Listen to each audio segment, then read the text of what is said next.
Welcome back, everyone. This is Simon in Tokyo, reading Medbullets. Today we're going to be looking at Chiari Formation. Just listening to a little bit of classical music. But let's get right to it, shall we? As I said, we're looking at Medbullets, which is really helpful for preparing for tests. So let's look at this Chiari Malformation summary. First, let's start with a snapshot.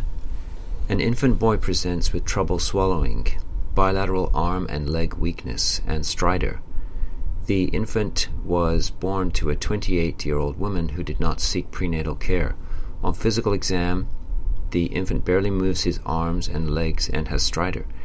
Meningomyelocele is appreciated in the lumbosacral area, and magnetic resonance imaging of the head shows downward displacement of the cerebellar vermis and tonsils through the foramen magnum. This is Chiari 2 malformation, and you'll know why this is Chiari 2 and not Chiari 1 in a moment. First, an introduction. Clinical definition.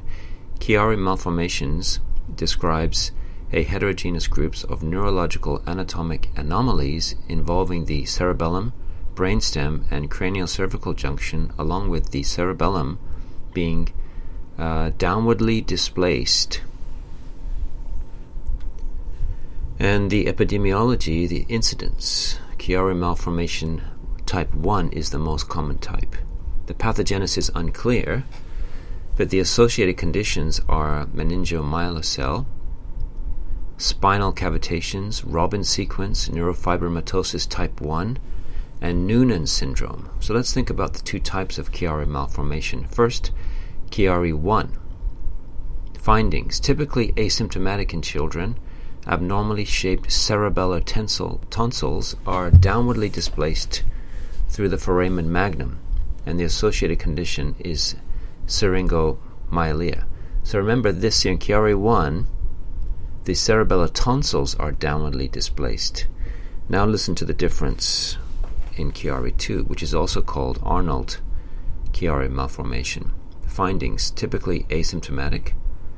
In this case, the cerebellar vermis and tonsil are downwardly displaced through the foramen magnum, and the associated condition, spinal meningomyelocele. So there we have it. So the two types of Chiari. So check that out on Medbullets. It's a great way to review the main points before your exam. Thanks very much.